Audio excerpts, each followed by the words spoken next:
ఇల్లందులో మంత్రి శ్రీనివాస్ రెడ్డి మాట్లాడుతూ 2 సార్లు అధికారంలోకి వచ్చిన బరాస దోపిడీ పాలనను చూసిన తర్వాత తెలంగాణ ప్రజలు మార్పు కోరుకుంటున్నారని, ఇచ్చిన మాటను నెరవేర్చింది కాంగ్రెస్ పార్టీ అని గుర్తించి కాంగ్రెస్ పాలనలోనే సమక్షం కలుగుతుందని ఉమ్మడి ఖమ్మం జిల్లాతో పాటు రాష్ట్ర వ్యాప్తంగా పట్టం కట్టారు. ఇప్పటి వరకు 17 కోట్ల మహిళలు ఆర్టీసీ బస్సులలో ఉచిత ప్రయాణాన్ని సద్వినియోగం చేసుకున్నారు. అలాగే పేదలకు వైద్యం కోసం ఆరోగ్యశ్రీని 10 లక్షలకు పెంచిన ఘనత కాంగ్రెస్ ప్రభుత్వందే అన్నారు. ప్రజాపాలన ద్వారా ప్రజల నుంచి స్వీకరించిన దరఖాస్తులతో పాటు ప్రభుత్వ 6 గ్యారంటీ సంక్షేమ పథకాలను అమలు చేసేందుకు ప్రభుత్వం కృషి చేస్తుంది అని అన్నారు.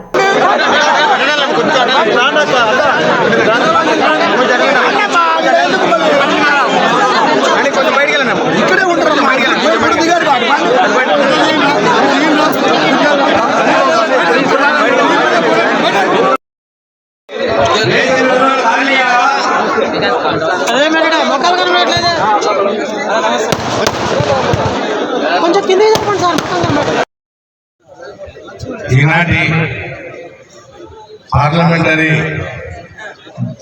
సమీక్ష సమావేశానికి విచ్చేసినటువంటి పెద్దలు, గౌరవనీయులు పొంగులేటి శ్రీనన్న, మన రాష్ట్ర రెవెన్యూ శాఖ మంత్రి గారికి సహకరించాలా. దయచేసి మనమంతా త్వరగా సభలు వేయించుకుంటే దూర ప్రాంతం నుంచి వచ్చే వాళ్ళు వెళ్ళడానికి వీలుగా ఉంటుంది కాబట్టి అందరూ అర్థం చేసుకొని సహకరించవలసిందిగా కోరుతాము.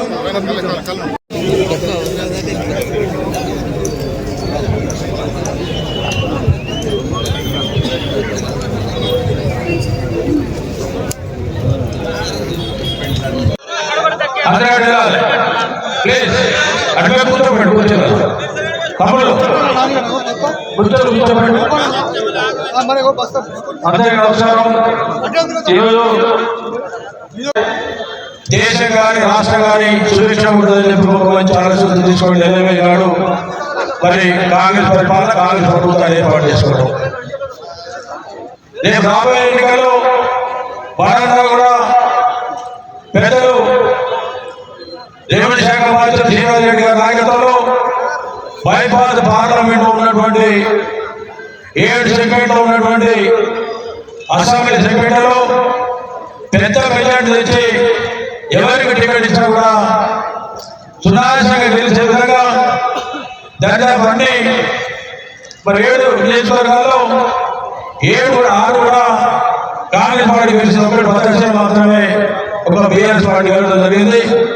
కాబట్టి తప్పకుండా పెద్ద మెజార్టీ ఇచ్చి మన పార్లమెంట్ సభ్యులు పెద్ద ఎత్తున విజయాన్ని విధంగా మన ప్రయత్నం చేయాల్సిన బాధ్యత ఉంది.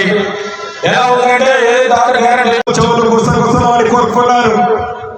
కమికయ్య గారు గెలుస్తాడో లేదో, గెలిచిన 5,000తో గెలుస్తాడో 3,000తో గెలుస్తాడో, అసలు గెలుస్తాడో లేదో, ఓట్లు వస్తాయో రాదు అని చెవులు కోరుకునే వాళ్ళు ఈ చెవులు కోరుకునే వారి చెంప చెల్లు అనే విధంగా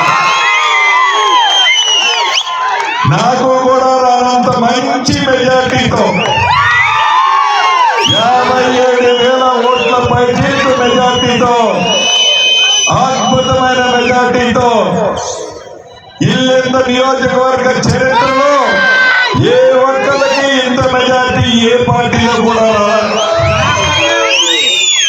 ఆ రకమైన మెజార్టీతో రాత్రనక పగలనక అన్నం తిన్నామా తినలేదా అనకుండా, అర్ధరాత్రి అనకుండా మీరందరూ కష్టపడి కనకన్నని మంచి మెజార్టీతో ఏమీ ఆశించకుండా అద్భుతమైన మెజార్టీతో గెలిపించారు.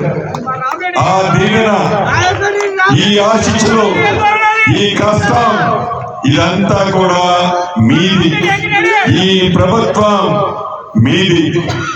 ఇక మనకి మిగిలింది ఒక్కటే, మనము ఇందిరమ్మ కుటుంబానికి